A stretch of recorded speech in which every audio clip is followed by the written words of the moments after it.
Sí, como les comentaba, vamos a iniciar justamente la temática del delito de corrupción de funcionarios en el Perú, conociendo justamente de manera adecuada cómo se encuentra conceptuado justamente el mismo, y por lo tanto vamos a iniciar el mismo teniendo en cuenta la definición, es decir, teniendo en cuenta en qué consiste el delito de corrupción de funcionarios y en su momento cuáles serían sus diferentes modalidades que se gestan en el país.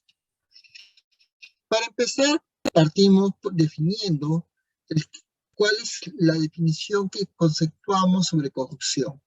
El término corrupción, desde una perspectiva semántica, de acuerdo justamente a la Real Academia de la Lengua Española, nos viene del latín rompere, que significa romper, dividir, quebrar, violar, anular, que a su vez se deriva del corrompere, cuyo significado es alteración, desunión y descomposición.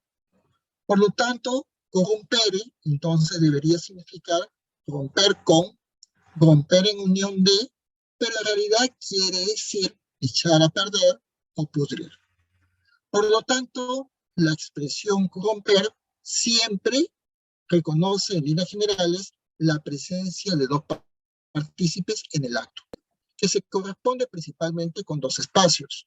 En primer lugar, el del corruptor, y en segundo lugar, el corrupto, es decir, la fuerza que corrompe y aquella sobre la cual recae, y que en definitiva es la que se echa a perder lo que se pudre. Entonces ya tenemos una primera introducción para poder justamente tener en cuenta qué es lo que nosotros podemos concebir o entender por corrupción propiamente dicho. Ahora, hay que tener en cuenta toda esta situación que deriva al ámbito de corrupción de funcionarios es una conducta que se desvía de la obligación en sí, es decir, propiamente dicha, de las obligaciones de orden público normales, debido sobre todo a intereses personales. ¿Desde qué óptica o desde qué punto? Desde el ámbito familiar o de allegados, o en su momento con relación a beneficios monetarios o incluso de orden social. Por lo tanto, esta conducta que se desvía de las obligaciones de orden público normales tienden a violar normas respecto de cierto tipo de influencias con fines personales. Nos estamos refiriendo a que el legislador ha modificado últimamente algunos de los tipos penales cometidos por los funcionarios públicos, previstos en su momento en los delitos contra la administración pública, que se encuentran contenidos en su momento tanto en el Código Penal peruano, pero que son tramitados al amparo del nuevo Código Procesal Penal vigente en toda la República Peruana. Por lo tanto, en su momento, por una ley, la número 29.574, se dispuso que en su momento entrara en vigencia el Código Procesal Penal para la investigación y juzgamiento de los delitos comprendidos entre los artículos 382 al artículo 401 del Código Penal peruano. Bajo esta situación, tenemos que tener en cuenta qué tipo de personas se encuentran dentro de las categorías de funcionario o servidor público. Entonces, para poder justamente adentrarnos a definir las categorías de funcionario o servidor público, hay que tener en cuenta que esto es muy importante para el efecto de determinar si ambos, funcionario público o servidor público, son pasibles de cometer delitos de función contra la administración pública. En nuestro ordenamiento legal penal peruano existe una norma expresa que de manera taxativa enumera quiénes son funcionarios o servidores públicos, siendo por tanto el artículo 425 del Código Penal que precisa a quienes se considera para efectos de atribuirles responsabilidades como funcionarios o servidores públicos. En primer lugar, tenemos o entender como funcionarios o servidores públicos aquellos que están comprendidos en la carrera administrativa. En segundo lugar, los que se desempeñan en cargos políticos o de confianza, incluso si estos cargos emanan de una elección popular. En tercer lugar, todo aquel, independientemente del régimen laboral en que se puedan encontrar, mantienen un vínculo laboral contractual de cualquier naturaleza con entidades u organismos del Estado y que en virtud de ello ejercen función o funciones en estas. Entonces, ya tenemos, gracias a lo conceptuado en el Código Penal peruano, la definición de las categorías tanto de funcionario público o servidor público en nuestro país. En este marco, tenemos también la posibilidad de poder justamente conocer, hay que tener en cuenta también que alcanza a esta definición conceptual de funcionarios o servidores públicos a los administradores y depositarios de caudales embargados o depositados por la autoridad competente, aunque puedan pertenecer a particulares. Se incluye, asimismo, a los miembros de las Fuerzas Armadas y de la Policía Nacional del Perú.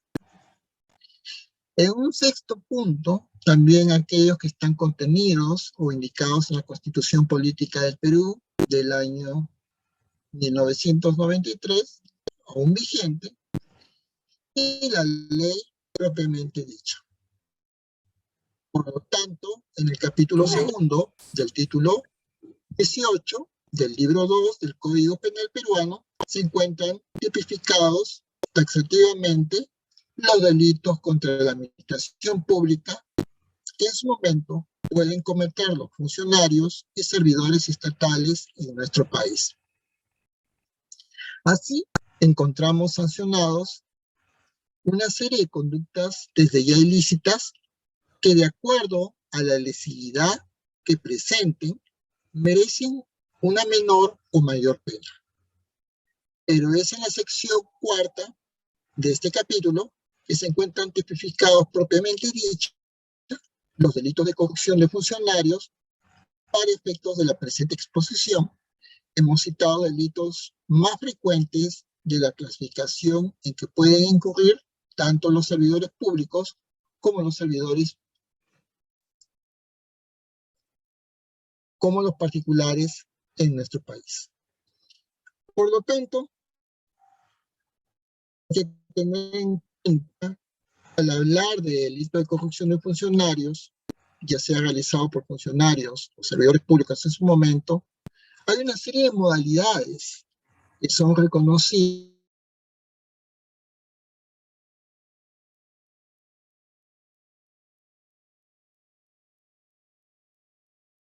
por persona de cierta jerarquía, o el nepotismo con relación a la elección por vínculos familiares y no propiamente dicha por los méritos personales o meritocracia, la malversación de fondos con relación a la apropiación ilícita por particulares de recursos públicos, el peculado, cuando el funcionario o servidor público propiamente dicho se apropia o permite que un tercero se apropie de bienes del Estado que tiene a su cargo o administra. El peculado de uso, cuando sin apropiarse de los bienes, los utiliza como propios, dándoles un fin diferente, la malversación de fondos del Estado, la exacción ilegal o cobros indebidos, la colusión, la negociación incompatible, el cohecho pasivo y activo, el tráfico de influencias o el patrocinio ilegal. Como ven ustedes, la posibilidad de modalidades de delito de corrupción de funcionarios es muy amplia y muy extensa y al mismo tiempo vasta. No solamente en ese tipo de situaciones, sino que tenemos en cuenta que para poder adentrarnos, propiamente dicho, a conocer el ámbito de los delitos de corrupción de funcionarios, tendríamos que tener en cuenta de manera sucinta, entender qué es una denuncia o qué es la denuncia penal, la cual en sí, de manera concreta y concisa, es la manifestación que se hace ante el Ministerio Público o la autoridad policial acerca de la realización de ciertos hechos que puedan constituir delito y dar en su momento lugar a una acción penal. Pero si ya tenemos el ámbito de la denuncia penal, ¿qué es esta acción penal? Y la acción penal propiamente dicha es esa facultad que tiene el Ministerio Público, es decir, el fiscal o los fiscales, de iniciar un proceso judicial para que en su momento el órgano jurisdiccional, es decir, el juez, se pueda pronunciar en su momento acerca de la naturaleza delictiva de todos los hechos denunciados y en su momento la responsabilidad por los mismos, lo cual se llegue a ejercer de oficio o a instancia de parte agraviada. Eso es lo que de manera concreta, sucinta o precisa podríamos entender nosotros por acción penal. Pero, ¿quién puede justamente denunciar un delito de corrupción? En la medida en que los delitos de corrupción afectan a la sociedad en su conjunto, podríamos partir y definir y decir que puede denunciarlo en todo ciudadano que se encuentra legitimado para poder denunciar los delitos de corrupción en nuestro país. Entonces, pero no solamente bajo ese contexto, sino tener en cuenta cómo se inicia esta denuncia penal, ¿no? Que en su momento va a involucrar justamente a la corrupción realizada por los funcionarios públicos en nuestro país. ¿Qué se inicia con una denuncia penal? Con la denuncia penal se va a dar lugar al inicio de un proceso penal en el cual se investiga y se sanciona la comisión de actos delictivos bajo las normas del derecho penal y procesal penal. A la par viene a la mano lo que se conoce como denuncia administrativa. Y la denuncia administrativa en sí viene a ser justamente la manifestación que se hace ante la autoridad administrativa acerca de las irregularidades, ya sean por acto, por hecho o por omisión, en el comportamiento de un funcionario en el ejercicio propio de la función pública. Por lo tanto, sin perjuicio de lo señalado, los distintos regímenes disciplinarios examinados denominan indistintamente como queja o denuncia al escrito mediante el cual se pone en conocimiento de la autoridad una serie de hechos que pueden dar lugar a infracciones administrativas. Por ejemplo, el régimen disciplinario de la Policía Nacional del Perú alude a la denuncia, mientras que el de los magistrados y auxiliares jurisdiccionales del Poder Judicial y el de los magistrados del Ministerio Público fiscales a la queja. Entonces, hay que tener en cuenta que bajo ese tipo de situaciones ni siquiera hay una isonomía. Por otro lado, en el Sistema Nacional de Control, estamos hablando de la Contraloría General de la República del Perú. El ámbito de la denuncia administrativa en sí se emplea como término denuncia para aludir a la puesta en conocimiento de hechos que den cuenta de irregularidades en el uso de fondos públicos o en su momento de conductas que se encuentren reñidas con el adecuado ejercicio funcional del personal de la administración estatal. Y aquí quiero detenerme unos minutos. Hay que tener en cuenta que la Contraloría General de la República, como órgano constitucional con autonomía constitucional, se encarga justamente del control de todas las entidades públicas del Estado peruano en todo nivel, ya sea en el gobierno central, de los gobiernos regionales o los gobiernos locales. Ahora hay que tener en cuenta que la Contraloría General de la República se encarga de cautelar el buen manejo justamente de los intereses del Estado en el ámbito presupuestal, es decir, las partidas económicas que son asignadas a diferentes entidades públicas del Estado peruano y que son administradas por el titular de cada entidad.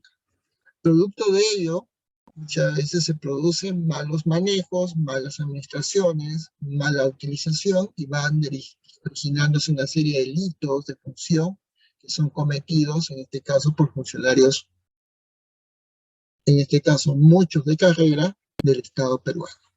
Por lo tanto, como hemos visto, tal como se puede conceptuar desde el ámbito de una denuncia administrativa, esta tiene una visión completamente distinta, ya sea en el ámbito de la Policía Nacional del Perú, en el ámbito justamente del Poder Judicial o Fiscalía, y por otro lado, tal como lo perceptúa o lo concibe justamente la Contraloría General de la República del Perú como órgano encargado del Sistema Nacional de Control de nuestro país. No solamente ello, sino que por una serie de cuestiones prácticas, sin perjuicio de precisiones anotadas, podemos respetar pues la denominación que cada institución que acabo de mencionar ha adoptado en virtud de la normativa que pueda regular en su momento sus propios regímenes disciplinarios. Es decir, ¿quién puede realizar una denuncia administrativa propiamente dicha? Es decir, una queja o una denuncia. Repito, ¿quién puede realizar una denuncia administrativa, sea esta una queja o una denuncia? Como quiera que las mencionadas irregularidades cometidas afectan desde ya el buen funcionamiento de la administración pública de nuestro país, todo ciudadano tiene el derecho, por no decir el deber, de denunciarlos. Es decir, no es necesario que exista una relación jurídica previa entre el denunciante y la administración pública, ni que éste tenga que verse afectado directamente a consecuencia de la irregularidad denunciada. Pues eso hay que enfatizarlo de manera muy tajante, porque hay que tener en cuenta que lo que se encuentra justamente en riesgo es los intereses del Estado. Y eso afecta directamente no solamente a la entidad, sino directamente también a la ciudadanía y a los administrados de nuestro país. Por lo tanto, saludo este enfoque en el cual se precisa en que no es necesario que exista una relación jurídica previa entre el denunciante y la administración pública en sí, ni que éste tenga que verse afectado directamente a consecuencia de la irregularidad denunciada para poner en conocimiento o para que pueda efectuar la denuncia administrativa, teniendo en cuenta de la existencia de la comisión de una serie de delitos cometidos justamente por los funcionarios públicos de una determinada entidad o repartición pública del Estado peruano. Pero se inicia con una denuncia administrativa. Bueno, la denuncia administrativa puede dar origen en su momento al inicio de un procedimiento administrativo sancionador. Y esto puede dar consecuentemente a una sanción administrativa de comprobarse las irregularidades puestas en conocimiento por el denunciante. Criterio para consolidar disvaliosas las conductas sancionadas, que es de tipo muchas veces de carácter deontológico, es decir, el deber ser que rige muchas veces la conducta del funcionario público, por ejemplo, la falta de probidad del respectivo funcionario. Por otro lado, una denuncia administrativa podría o puede dar origen a una denuncia penal. La respuesta enfática y monosilábica es sí, en concreto. Porque en el trámite de una denuncia administrativa se puede en su momento advertir una serie de indicios de responsabilidad penal. Y en esos casos va a corresponder en su respectivo momento a la autoridad administrativa poner en conocimiento del Ministerio Público la realización de los hechos que en su momento podrían constituir en sí delito o una serie de delitos. Es así que ingresamos dentro de los delitos de corrupción de funcionarios en sí a tener en cuenta que sobre los delitos de corrupción en el Código Penal peruano han sido en su momento diversas las definiciones elaboradas en torno al concepto de corrupción.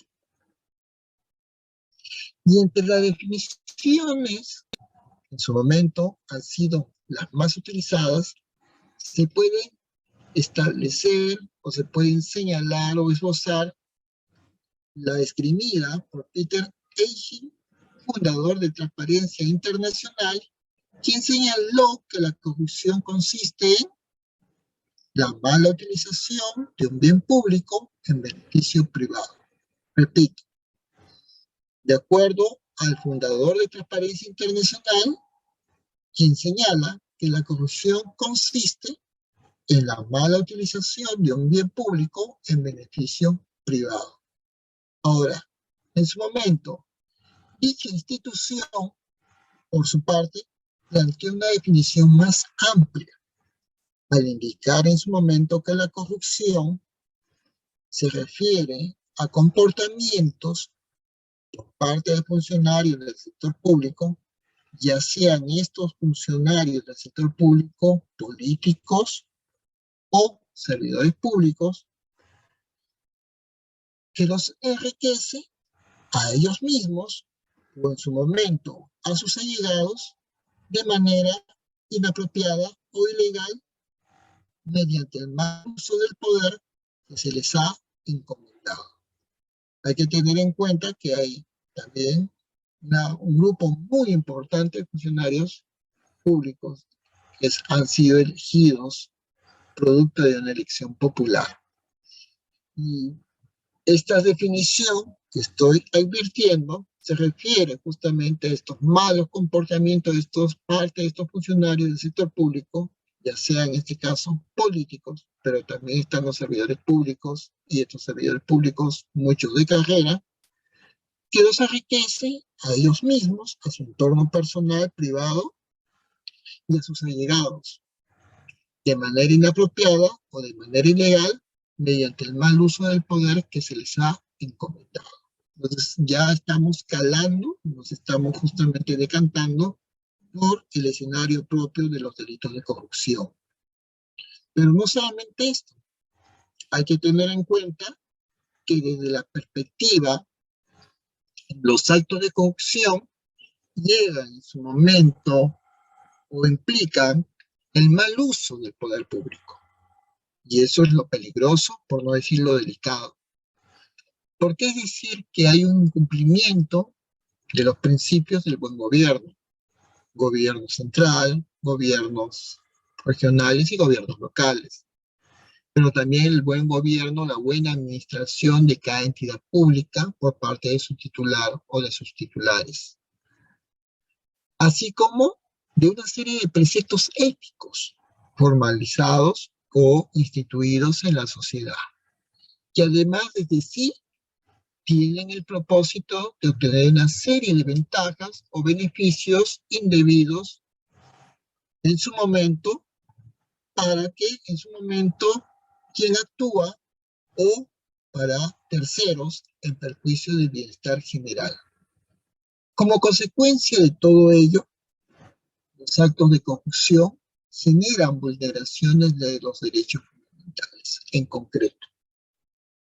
Es así que el Código Penal peruano, en el capítulo 2 de los delitos cometidos por funcionarios públicos, en su momento en el título 18 de delito de administración pública, del libro segundo, en su parte especial, taxativamente precisa los delitos, pero también sanciona las conductas que constituyen desde ya actos de corrupción, como aquellas que generan riesgo para la ocurrencia como consecuencia del indebido funcionamiento del aparato estatal o del aparato público a través de sus agentes.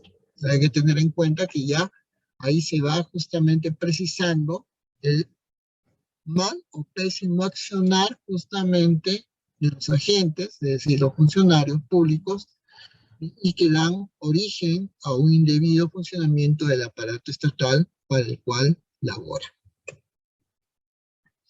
Pero no solamente esto, hay que tener en cuenta que si bien describimos solamente la existencia de una serie de delitos cometidos por funcionarios públicos que en su momento desde ya constituyen una serie de actos justamente de corrupción, ¿no? Hay que tener en cuenta que no considera delitos cuya conducta prohibida no busca desde ya la automática obtención de una ventaja o beneficio indebido para el autor del delito, o para un tercero, muchas veces en perjuicio del bienestar general. En específico, muchas veces no consideramos delitos los comprendidos entre los artículos 376 al 380 de la sección primera sobre abuso de autoridad, o los artículos 390 y los 391 sobre la sección tercera sobre peculado, y los artículos 401, literal A, 401, literal B, en la sección cuarta sobre corrupción de funcionarios. En este último caso están referidos muchas veces al decomiso de bienes. También se deja de lado o se tiene en cuenta justamente con relación a ello ilícitos que se limitan a ampliar la aplicación de ciertas figuras penales a otros sujetos pasibles de sanción o aquellos delitos cuya frecuencia es escasa en la jurisprudencia nacional. Pero cabe señalar que, de acuerdo al nuevo Código Procesal Penal vigente en el Estado peruano, merced a lo dispuesto en la Ley 29.574 y sus respectivas modificatorias para la persecución de los delitos cometidos por funcionarios públicos, comprendidos en las secciones 2, confusión, 3, peculado, y 4, confusión de funcionarios, del capítulo segundo, capítulo 2, delitos cometidos por funcionarios públicos, del título 18, delitos de contra la administración pública, del libro 2, parte especial, delitos del Código Penal peruano. Entonces ya ahí está debidamente conceptuado, precisado, taxativamente positivizado los delitos que tienen que ver justamente con la corrupción de funcionarios o delitos cometidos por funcionarios en el Estado peruano. Pero de activa, los actos de corrupción implican desde ya un pésimo o mal uso del poder público. Es decir, el poder público, más allá que pueda nublar o nivelar justamente a una persona, tiene que ver con el cumplimiento justamente de los principios del buen gobierno. Y muchas veces se habla inclusive del buen gobierno, de la entidad pública, pero así mismo también el incumplimiento de una serie de preceptos éticos formalizados o desde ya que están debidamente instituidos en la sociedad. Y además tiene ese propósito de obtener ventajas o beneficios indebidos para, en su momento, quien actúa o para terceros en perjuicio del bienestar general. Como consecuencia de ello, los actos de corrupción generan una serie de vulneraciones de derechos fundamentales. Por lo tanto, el Código Penal peruano, en el capítulo 2 de delitos cometidos por funcionarios públicos y en el título 18, específicamente señala esos delitos de administración pública, esos delitos que sancionan conductas que constituyen actos de corrupción, como aquellas que generan riesgo para la ocurrencia como consecuencia del indebido funcionamiento del aparato estatal ante sus agentes.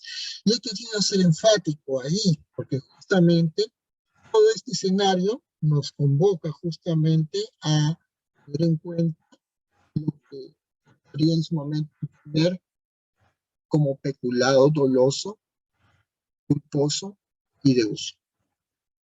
Por ejemplo, quisiera ponerles un ejemplo. muy concreto. ¿Qué sucede si la tesorera de una entidad estatal, por ejemplo, de saneamiento de agua de un distrito, de alguna provincia, de una región en el Perú, utiliza el dinero de la caja chica para realizar consumos en restaurantes y compras en establecimientos comerciales con su familia? Esto sería, en concreto, un ejemplo de peculado. Pero la figura de peculado se aplica cuando ese funcionario o funcionaria, servidor o servidora pública, se apropia en su momento o utiliza en cualquier forma para sí o para otro dinero o bienes que se le haya confiado por razón de su cargo. Entonces, eso ya es para ir definiendo lo que se puede entender de manera concreta como peculado. Pero este peculado tiene una serie de variantes como figura, porque cuando el funcionario o servidor público se apropia o utiliza en cualquier forma para sí o para otro, ya sea caudales o efectos cuya percepción, administración o custodia le estén confiados por razón de su cargo. Si esto fuera así, tendría pues una pena privativa de libertad que podría oscilar entre 4 a 8 años. Pero cuando el valor del apropiado o utilizado sobrepasa específicamente el monto de 10 unidades impositivas tributarias en nuestro país. Esto podría tener una pena privativa de libertad entre 8 a 12 años, pero cuando los caudales o efectos estuvieran destinados a fines asistenciales o a programas de apoyo social, la pena privativa de libertad oscilaría justamente entre 8 a 12 años. Pero si ya estamos en el ámbito del peculado culposo, debemos tener en cuenta que cuando el funcionario o servidor público, por culpa propia, da ocasión a que se efectúe en su momento, ¿no?, por otra persona la sustracción de caudales o efectos, la pena privativa de libertad será no mayor a 2 años o una prestación de servicios comunitarios de 20 a 40 jornadas. Pero cuando los caudales a efectos estuvieran destinados a fines asistenciales o a programas de apoyo social, la pena privativa de libertad por peculado del culposo oscilaría entre 3 a 5 años de pena privativa de libertad. Pero lo más usual que se observa en nuestro país es el peculado de uso. Es el peculado de uso cuando el funcionario o servidor público usa o permite que otro use para fines ajenos al servicio, vehículos, máquinas o cualquier otro instrumento de trabajo pertenecientes a la administración pública o que se halla bajo su guarda. La pena privativa de libertad oscilaría entre 2 o 4 años de pena privativa de libertad. Y es muy usual ver que personas o funcionarios públicos que, por ejemplo, se les asigna un vehículo de su entidad pública específicamente para actos o acciones que tengan que ver con actividades propias justamente de la entidad pública para la cual laboran, trabajan o prestan servicios, que lo utilizan para actividades o usos de carácter personal o familiar, como por ejemplo llevar a sus hijos al colegio o llevar, por ejemplo, a su cónyuge a la peluquería. Eso es algo que se comete con demasiada frecuencia. Pero por otro lado, se produce también dentro de estos delitos el denominada colusión. ¿Y qué es la colusión? La colusión significa, según la Real Academia de la Lengua Española, la RAE, establecer desde ya un pacto ilícito que acuerdan dos personas u organizaciones con el fin de perjudicar a un tercero. ¿Y quién es ese tercero que es perjudicado por este pacto ilícito? En este caso es el Estado, cuyo patrimonio es afectado de manera directa. y el Código Penal tipifican dos tipos de colusión. ¿Y cuáles son esos tipos de colusión que están tipificados en el Código Penal? De manera concreta, son los siguientes. Hay una colusión simple, y en esa colusión simple, el funcionario o servidor público, quien interviene directa o indirectamente por razón de su cargo en cualquier etapa de la adquisición o contratación pública de bienes, obras o servicios, concesiones o cualquier operación a cargo del Estado. La colusión se da a nivel de una colusión simple porque acordando con los intereses para defraudar al Estado o la entidad del organismo del Estado peruano, produce justamente un daño a las arcas públicas. Por lo tanto, si se determina que es una colusión simple, la pena privativa de libertad como sanción oscilaría entre 3 a 6 años de pena privativa de libertad. Pero si es tipificada como una colusión agravada, con respecto a que el funcionario o servidor público en su momento interviene de manera directa o indirectamente por razón de su cargo, en cualquier etapa de la adquisición, contratación pública de bienes, obras o servicios, concesiones o cualquier operación a cargo del Estado, pero al tratarse de una colusión agravada, se defrauda patrimonialmente al Estado o a la entidad o organismo del Estado, la pena privativa de libertad oscilaría entre 6 a 15 años.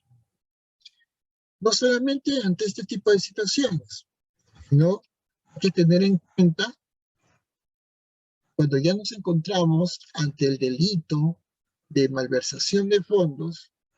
Podríamos poner un ejemplo. ¿Qué sucede si un alcalde provincial decide emplear el dinero destinado a la construcción de obras de saneamiento, a la compra de implementos deportivos que serán entregados a instituciones educativas de su provincia? Pero en el marco de un proyecto de fortalecimiento del sector de educación, aprovechando ello, este señor alcalde provincial dispone que dichos implementos lleven consigo su fotografía y el lema de la agrupación política a la que pertenece. Eso desde ya es justamente tipificado como un delito de malversación de fondos. Y la sanción sería una pena privativa de libertad no menor de 1 ni mayor de 4 años. Pero si esta malversación propiamente dicha de fondos tiene una naturaleza de agravante, podríamos tener en cuenta que si el dinero o los bienes que administra el funcionario o servidor público corresponden a programas de apoyo social, de desarrollo o asistenciales y son destinados a la aplicación definitiva diferente, afectando el servicio o la función encomendada, desde ya la pena privativa de libertad será no menor de 3 años ni mayor de 8 años. Como ven, ya hemos estado viendo una serie de delitos, entre ellos peculado, malversación de fondos, y esto nos ha permitido y nos está permitiendo conocer la variedad o el tipo de clasificación de delitos cometidos por funcionarios públicos en nuestro país. Pero para tener en cuenta, dentro del ámbito de la malversación de fondos, si el uso distinto del dinero o los bienes no responde a un beneficio para el funcionario o servidor público, no podríamos hablar de corrupción, aunque sí de la comisión del delito de malversación de fondos. Porque el acto de corrupción se configura cuando existe desde ya de por medio una ventaja indebida en beneficio propio o de tercero. Un funcionario o servidor público incurre en delito de malversación de fondos cuando da el dinero o bienes que administra una aplicación definitiva o diferente de aquella a la que estaban destinados, afectando al servicio o la función encomendada. Entonces ya ese es como se configura el delito de malversación de fondos por parte de un funcionario público. No solamente en este tipo de circunstancias, sino que hay que tener en cuenta también podríamos llegar en su momento a tener conocimiento del denominado delito de cohecho activo. Y para poder adentrarnos a conocer un poco del ámbito del cohecho activo, podríamos poner un breve ejemplo. ¿Qué pasa si un ciudadano entrega al inspector de transporte de la garita de control vial 50 soles con la finalidad de librarse de la papeleta correspondiente por no contar con el permiso de carga? ¿No? Entonces, esto es un ejemplo propio de cohecho activo.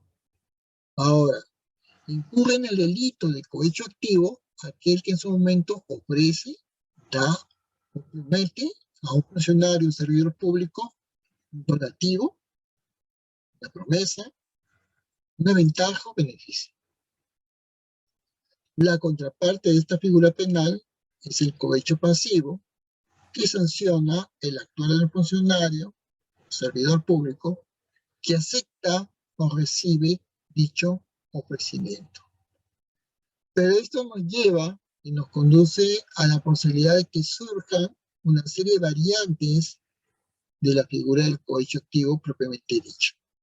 No, porque imagínense, esta persona está dispuesta a entregar y en su momento, o mostrando el dinero, o el papel billete, o el papel moneda, y se arrepiente en ese momento, lo tiene en la mano, pero no lo entrega propiamente dicho de manera física, y esta recae y es justamente recibida en la mano de la persona a la cual se quería justamente entregar, teniendo en cuenta esa calidad, entre comillas, de donativo, de promesa, de ventaja o de beneficio.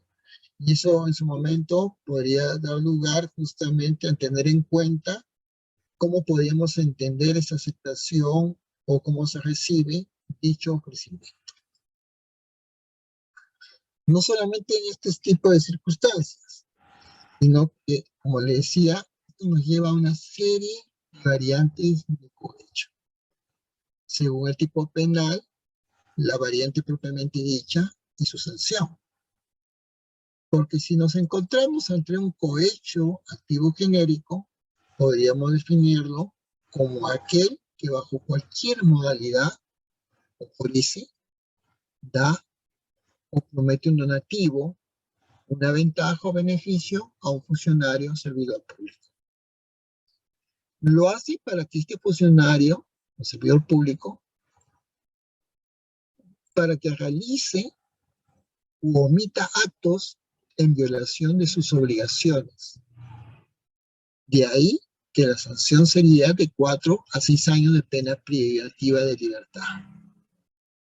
Pero si se hace todo este acto para que el funcionario o servidor público, para que realice u omita actos propios del cargo o empleo, sin faltar hacia su obligación respectiva, la pena privativa de libertad oscilaría entre 3 a 5 años.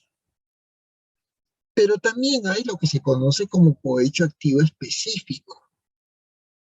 Y este cohecho activo específico es aquel bajo cualquier modalidad se ofrece, da, promete un donativo, una ventaja, un beneficio. ¿A quiénes?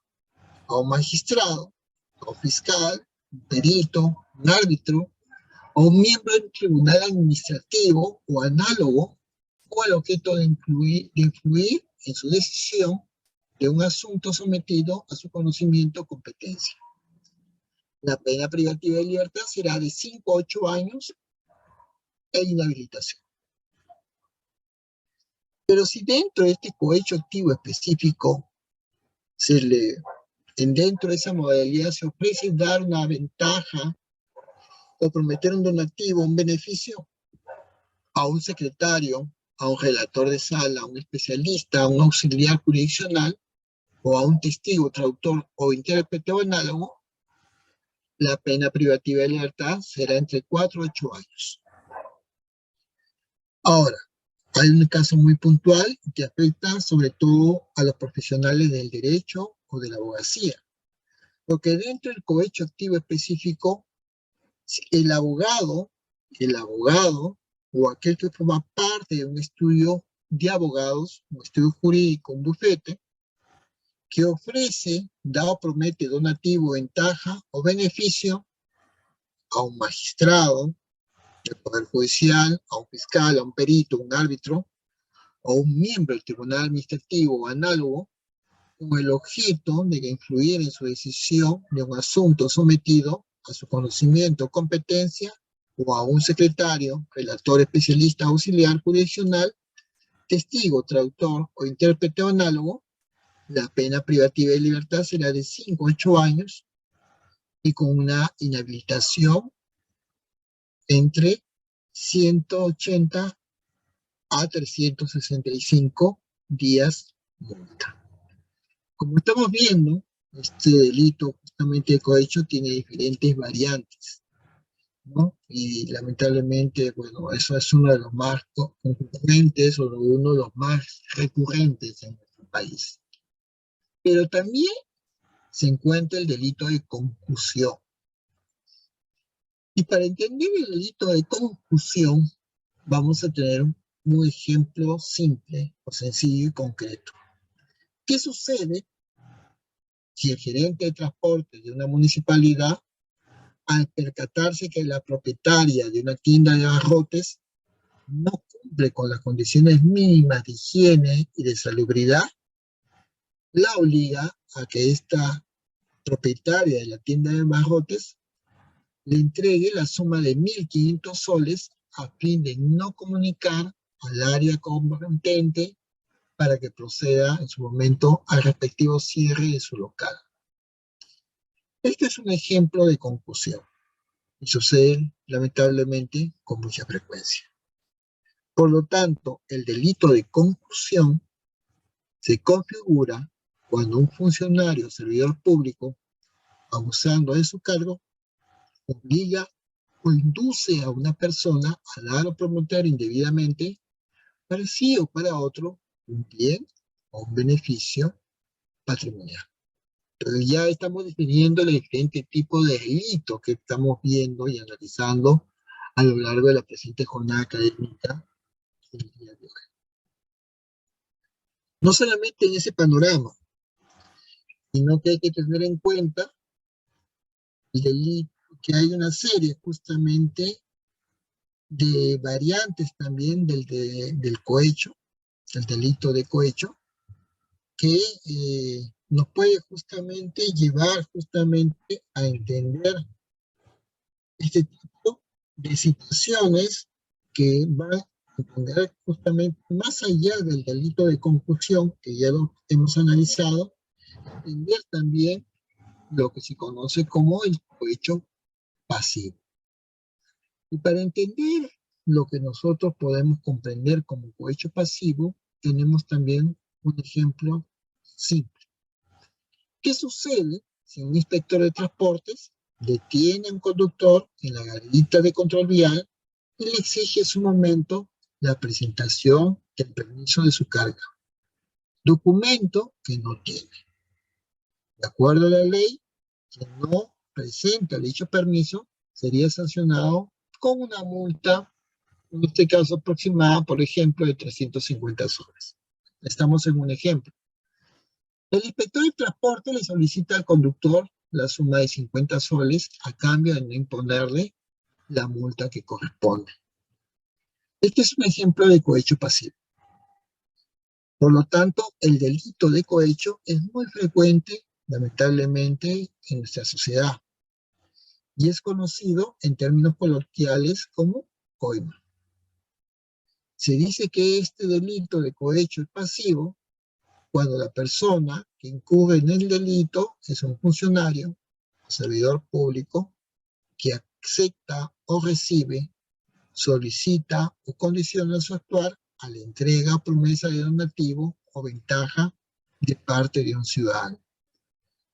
Lo que elegantemente, de manera jurídica, se le da un término, se le da una denominación, como cohecho pasivo en lo que coloquialmente se conoce simplemente como coima.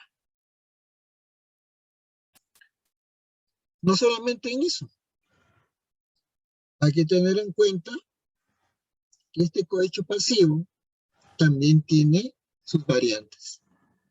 Y un cohecho pasivo propio implica a un funcionario o servidor público, quien muchas veces acepta o reciba, solicite, directo o indirectamente, condicione en su momento su conducta funcional a un donativo, una promesa, cualquier otra ventaja o beneficio para realizar o omitir un acto en violación de sus obligaciones o a consecuencia de haber faltado a ellas. Si este funcionario o servidor público acepta o recibe, será sujeto a una posible sanción de 5 a 8 años de pena privativa de libertad e inhabilitación. Pero si solicita directo o indirectamente un donativo, una promesa o cualquier ventaja o beneficio, la pena privativa de libertad oscilará entre 6 y 8 años.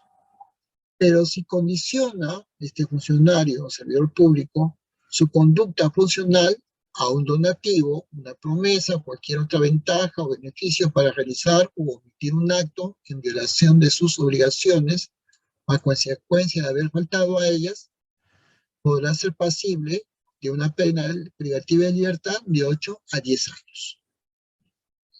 Pero si estamos en el escenario del cohecho pasivo impropio, estamos ante un funcionario o servidor público quien en su momento puede aceptar o recibir un donativo, una promesa o cualquier otra ventaja o beneficio para realizar un acto propio de su cargo o empleo sin faltar a su obligación o como consecuencia del ya realizado.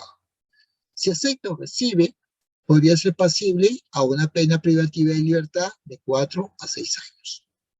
Pero si ese mismo funcionario o servidor público solicita directa o indirectamente un donativo, una promesa o cualquier otra ventaja o beneficio para realizar un acto propio de su cargo o empleo, sin faltar, y recalco, sin faltar a su obligación o como consecuencia del ya realizado, será sujeto o pasible de una pena privativa de libertad que oscilará entre 5 a 8 años.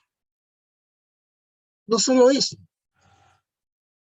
estamos también ante lo que se conoce como el cohecho pasivo específico, en el cual el magistrado, un árbitro, un fiscal, un perito, un miembro de un tribunal administrativo, cualquier otro análogo que acepta o recibe un donativo, promesa o cualquier otra ventaja o beneficio a sabiendas de que es un hecho con el fin de influir o decidir en un asunto sometido a su conocimiento o competencia.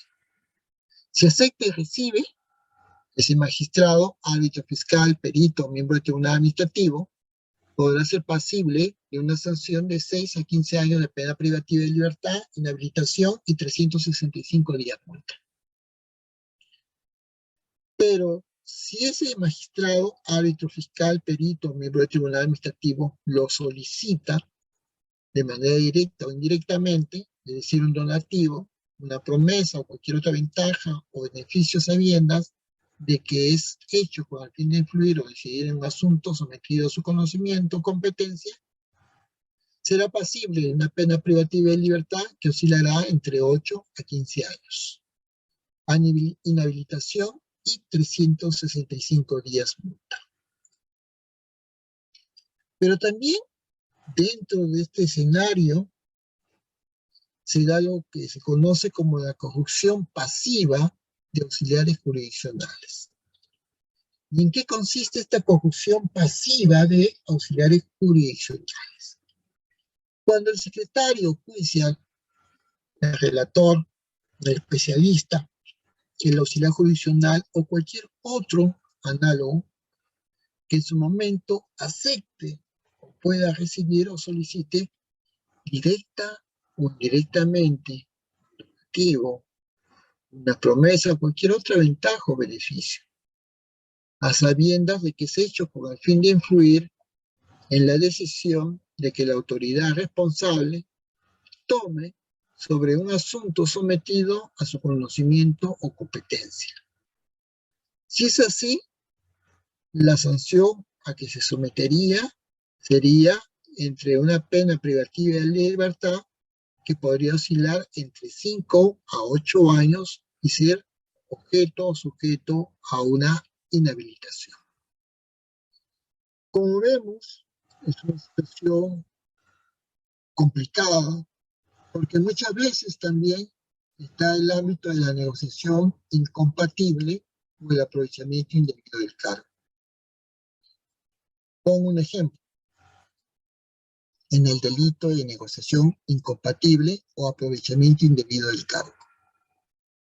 ¿Qué sucede, ejemplo, si el integrante del comité especial encargado de una licitación pública muestra su interés en la etapa de calificación y evaluación de propuestas, por favorecer la candidatura de un postor amigo suyo en el puntaje de su propuesta técnica, de tal forma que le permite acceder a la fase de evaluación de su propuesta económica y una vez en ella, evidencia su interés para que la buena pro sea otorgada a favor de su amigo. Este es un claro ejemplo de aprovechamiento indebido del cargo. Y este delito se configura cuando el funcionario o servidor público, de forma directa o indirecta o por acto simulado, se interesa indebidamente en provecho propio o de un tercero por cualquier contrato o operación en que interviene por razón de su cargo.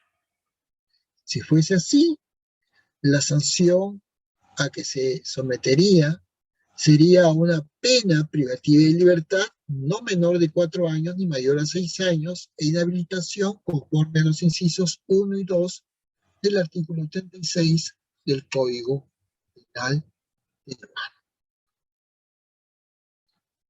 Pero, por ejemplo, estamos analizando en el ámbito de otro delito, como es el de tráfico de influencias.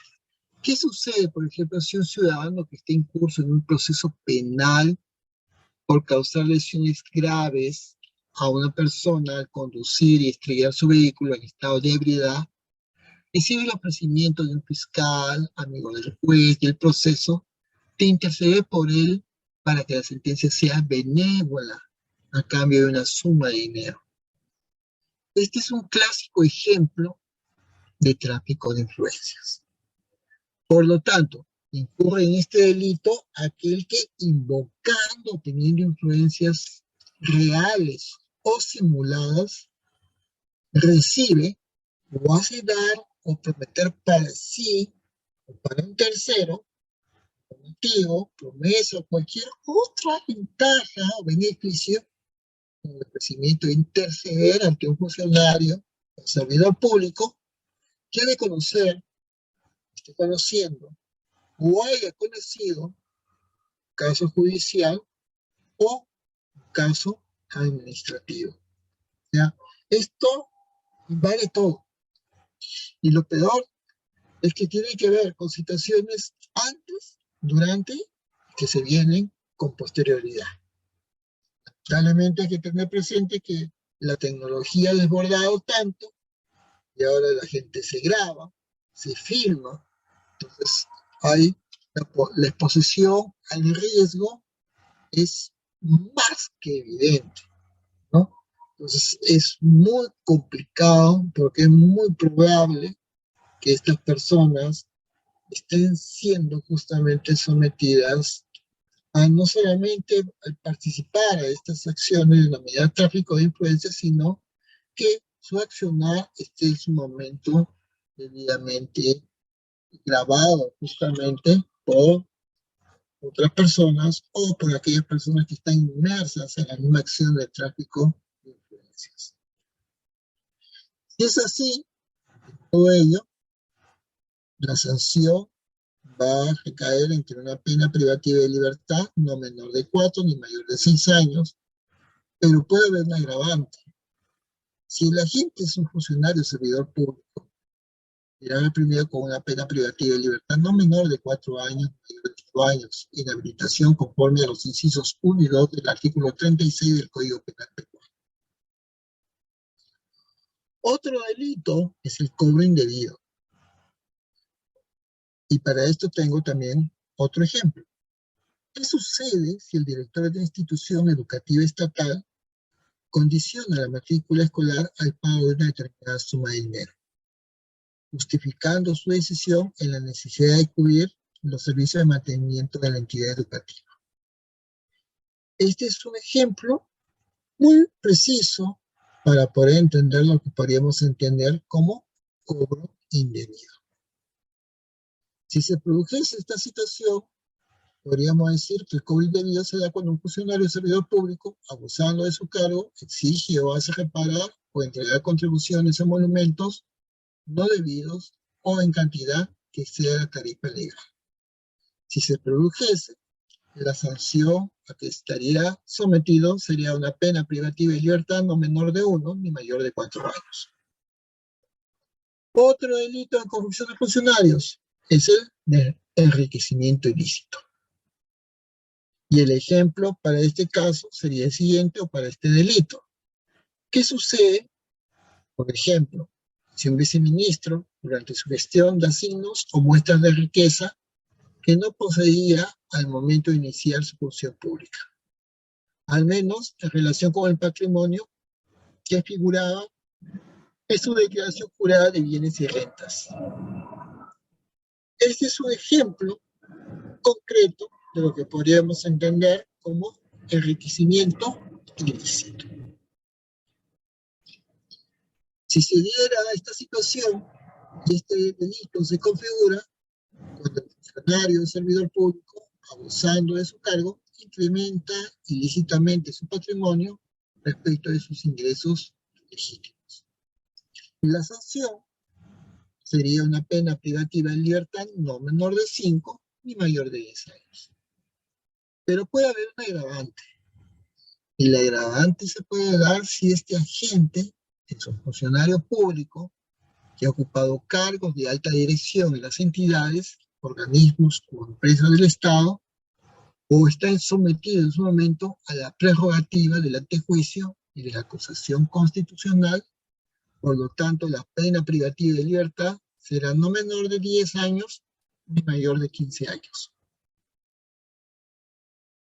Por otro lado, se considera que existe un indicio de enriquecimiento ilícito cuando el aumento del patrimonio o gasto económico personal y funcionario servidor público, en consideración a su declaración jurada de bienes y rentas, es notoriamente superior al que normalmente haya podido tener en virtud de sus sueldos o emolumentos percibidos o de los incrementos de su capital o de sus ingresos por cualquier otra causa ilícita.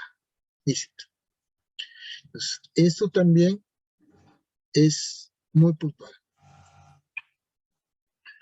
Por otro lado, tenemos otro delito, el denominado patrocinio, delito de patrocinio ilegal.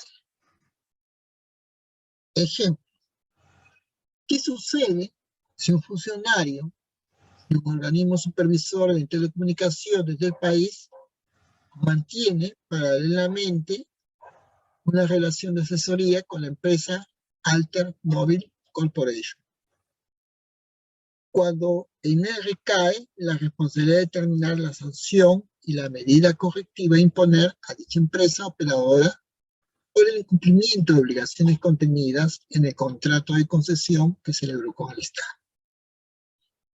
Lo que acabo de mencionar es el claro ejemplo de un patrocinio ilegal.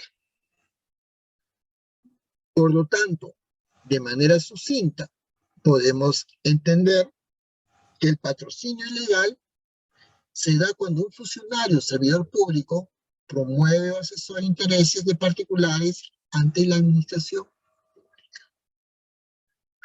La sanción a la que se daría acreedor sería una pena privativa de libertad no menor de 2 años o una prestación de servicios comunitarios de 20 a 40 jornadas.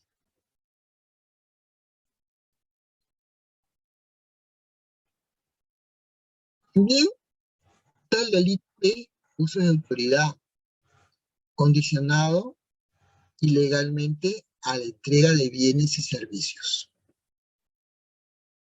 Y para esto, una vez más, otro ejemplo. El gerente de una municipalidad dispone que se excluya del programa de vaso de leche a las beneficiarias que no vistan un polo que lleve impreso el rostro del alcalde que va a postular, por ejemplo, en los próximos comicios. Si bien en el Perú ya no hay una reelección a nivel de alcaldía, no está impedido que, por ejemplo, el teniente alcalde, que forma parte justamente del gobierno municipal de un alcalde que está en funciones, ese teniente alcalde pueda postular al cargo justamente de alcalde en las elecciones venideras. Por lo tanto, aún siendo teniente alcalde, postula justamente para ser alcalde, teniendo en cuenta que ese teniente alcalde, antes de ser teniente alcalde, había sido con antelación alcalde de su distrito. Entonces, muchas veces, lamentablemente, se producen este tipo de situaciones. Abusos de autoridad condicionados ilegalmente a la entrega de bienes y servicios. Si se diera esa situación, la sanción atribuible sería de una pena privativa de libertad, no menor de 3 y mayor de 6 años, e inhabilitación para ejercer el cargo, conforme a los incisos 1 y 2 del artículo 36 del Código Penal. Pero también hay otro delito, no es el de nombramiento o aceptación ilegal del cargo. Ejemplo, ¿qué sucede, por ejemplo, si la comisión encargada de nombrar al director de una unidad de gestión educativa local, UGEL, en un proceso de selección de personal, designa un profesor que no tiene ni acredita experiencia en gestión, siendo este uno de los requisitos que debe cumplir y ser evaluado para la obtención de la plaza? Esto sería un claro ejemplo de nombramiento ilegal del cargo. Y este delito se refiere al nombramiento que hace un funcionario servidor público de una persona que no cumple con los requisitos legales para desempeñarse en un determinado cargo. ¿Cuál sería la sanción? Tanto el que nombra a la persona que no cuenta con los requisitos legales como el que acepta el cargo serán en su momento reprimidos con 60 a 120 días multa. Todos estos delitos que tienen que ver con el ámbito de corrección de funcionarios nos lleva a entender, nos deriva, nos conduce, nos invita tal vez a hacernos personalmente una serie de preguntas que tienen que ver mucho con, por ejemplo, qué es el soborno internacional pasivo, qué es un cohecho activo transnacional, cuáles son los indicios de enriquecimiento ilícito, qué se entiende por abuso de autoridad, cuáles son los efectos de inhabilitación de los funcionarios públicos.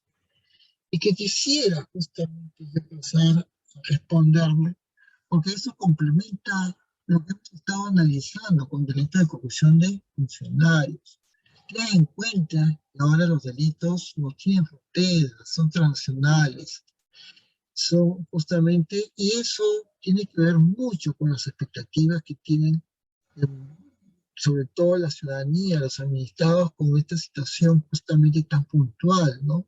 Que tienen que ver justamente cómo estos funcionarios de un Estado, ¿no? En este caso de nuestro país, muchas veces están sujetos justamente a las prebendas, las bicocas, en este caso a los sobornos, que son objetos justamente de un escenario, justamente más allá de nuestras fronteras nacionales, pero que termina afectando a nuestro país, a nuestras partidas presupuestarias, a nuestras entidades, a nuestras instituciones, nuestro gobierno central, regionales, los gobiernos locales, hasta nuestras municipalidades provinciales y distritales, ante nuestros organismos constitucionalmente autónomos, a nuestras entidades públicas descentralizadas, OPDs. Y esa es una situación pues, que nos agobia pues, con una gran naturaleza, Porque hoy día, como les manifiesto, no solamente el delito tiene un escenario solamente local o nacional, sino simplemente se desborda y tiene ese efecto que es justamente más invasivo y que tiene sobre todo y que afecta justamente muchas veces con más fuerza justamente el escenario nacional. Ahora también estos indicios de enriquecimiento ilícito son a claras vistas, ¿no? Personas que tienen signos de ostentación, en ese momento no lo tenían, pero hoy día pues muchas personas hacen un enriquecimiento y ocultan justamente en la medida posible esos signos ostentatorios o ostentativos justamente de riqueza. Y simplemente el dinero simplemente no está en el territorio nacional, sino muchas veces fuera, en el extranjero, lo que da lugar es entender qué indicios, qué presunciones, qué sucedáneos podrían conducirnos, podrían justamente llevar justamente a intuir que esta persona demuestra justamente signo de riqueza en un periodo tan corto o simplemente desde el momento que empezó a asumir un cargo público, ¿no? O que simplemente ejerciendo ese cargo público, la remuneración percibida por ese cargo público no compensa o no garantiza o no justifica justamente ese enriquecimiento que a todas luces se observa o se muestra.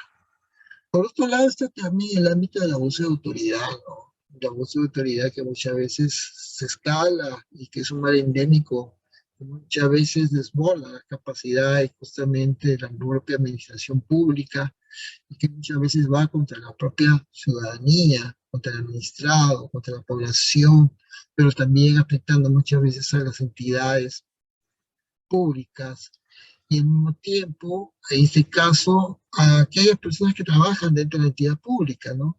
Otros funcionarios y otros servidores públicos de carrera, ¿no? Y están objeto justamente a estos abusos de autoridad justamente propios, justamente de funcionarios. Y el otro ámbito es muchas veces lo que tiene que ver con la inhabilitación de funcionarios públicos. Pero tal vez esta inhabilitación de funcionarios públicos, si no es definitiva, es solamente darles la posibilidad de, bueno, es como una suspensión momentánea durante un tiempo progresivo, debidamente determinado, pero que una vez pasado ese tiempo, pues deberíamos entender que si la inhabilitación ha concluido, esta persona está completamente habilitada justamente para poder justamente actuar. Tal vez con ya no con esos fines o con esas posibilidades de poder ingresar o reingresar a la administración pública en el cargo de funcionario público, pero vemos pues todas estas situaciones que tienen que ver justamente con este ámbito, justamente la corrupción de funcionarios en nuestro país, que termina en cierta medida justamente trastornando, alterando y agobiando justamente las instituciones públicas del Estado peruano. Y eso no podemos decir porque la corrupción no va más. No, esa es una situación muy complicada. Antes de concluir, solamente quería decirles que estos delitos nos convocan el día de hoy en el curso especializado de delitos de corrupción de funcionarios, nos ha invitado a analizar no solamente la corrupción del ámbito administrativo o funcional, sino que entender justamente estos delitos de corrupción dentro del Código Penal peruano. Hemos tenido justamente la oportunidad de analizar, pues, qué es el clásico, no podríamos decir ni clásico, sino que hemos estado analizando justamente los delitos de corrupción funcionarios, teniendo en cuenta el peculado de uso, diferentes variantes, para poder ingresar a otro tipo de escenarios, como ha sido justamente la corrupción, que ha sido una situación muy complicada, malversación de fondos.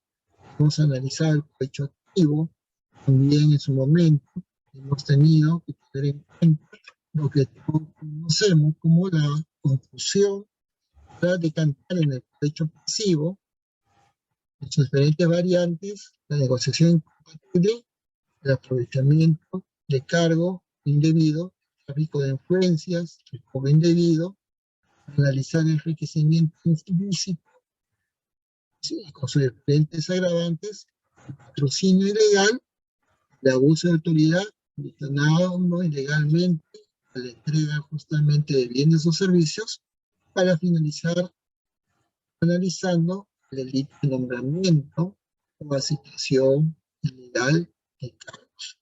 Con todo lo que hemos estado analizando y especulando, realmente quisiera agradecer amable y gentilmente la cordial y gentil invitación académica en su momento efectuada por la Escuela Nacional de Capacitación y Actualización Profesional, INCAC, quedando tal vez